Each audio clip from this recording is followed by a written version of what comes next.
বুট পরে খেলতে পারবো না। ৭৫ বছর আগের এক সিদ্ধান্ত, যার মাসুল যেন আজও শেষ হয়নি ভারতের। বিশ্বকাপের দরজা খুলেছিল, কিন্তু তারা সেটা লুফে নিতে পারেনি। সেই আফসোসে আজও যেন পড়ে দেশটি। ১৯৫০ বিশ্বকাপে এশিয়ার কয়েকটি দল নাম প্রত্যাহার করায় সুযোগ আসে ভারতের সামনে। ব্রাজিল বিশ্বকাপে খেলার টিকিটও পেয়ে যায় তারা, কিন্তু তারপরই শুরু হয় বিতর্ক। তখন ভারতীয় ফুটবলারদের অনেকে খালি পায়ে খেলতেন। ফিফা সাফ জানিয়ে দেয় বিশ্বকাপে বুট পরেই খেলতে হবে।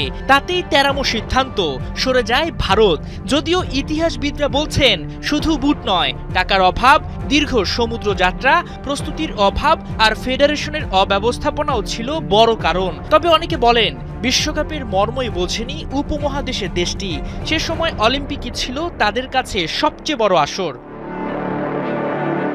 ফলাফল একটাই, ভারত বিশ্বকাপে খেলেনি, আর এরপর আর কখনো বিশ্বকাপের মূল পর্বে উঠতেও পারেনি। ফুটবল ইতিহাসে এটা এখন সবচেয়ে বড় হারানোর সুযোগগুলোর একটি।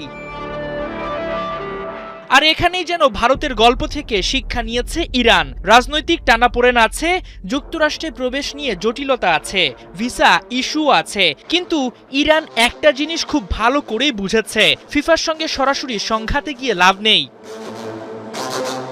তাই তারা কখনো বলেনি আমরা বিশ্বকাপে খেলবো না, বরং কৌশলী পথ নিয়েছে। মেক্সিকোতে বেস ক্যাম্প বেছে নিয়েছে, যেটা যুক্তরাষ্ট্রের পাশেই।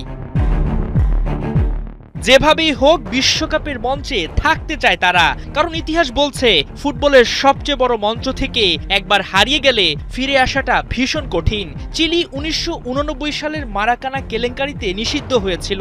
১৯৯৪ বিশ্বকাপের পথ বন্ধ হয়ে যায় তাদের জন্য। ইন্দোনেশিয়ায় রাজনৈতিক হস্তক্ষেপে ফিফা নিষেধাজ্ঞা দেখেছে। আন্তর্জাতিক ফুটবল পিছিয়ে পড়েছে বছরের পর বছর। যুগোস্লাভিয়া আন্তর্জাতিক নিষেধাজ্ঞায় বড় টুর্নামেন্ট হারিয়েছে। একটা পুরো প্রজন্ম বিশ্বমঞ্চে নিজেদের দেখানোর সুযোগ পায়নি। আর ভারতের গল্প তো আছেই, একটা সিদ্ধান্ত, একটা ভুল হিসাব, তারপর ৭৫ বছরের অপেক্ষা। তাই ইরান জানে বিশ্বকাপকে না বলা খুব সহজ, কিন্তু বিশ্বকাপ আবার আপনাকে ডাকবে তার কোনো নিশ্চয়তা নেই। যদিও এখনো দেশটির এবারের বিশ্বকাপ খেলা নিশ্চিত হয়নি, কিন্তু তারা থামেনি, বোকামি না করে কৌশলী হয়েছে। এটাই তো মাঠের গেমের আগে বড় জয়। হাসান সজীব, ৭১।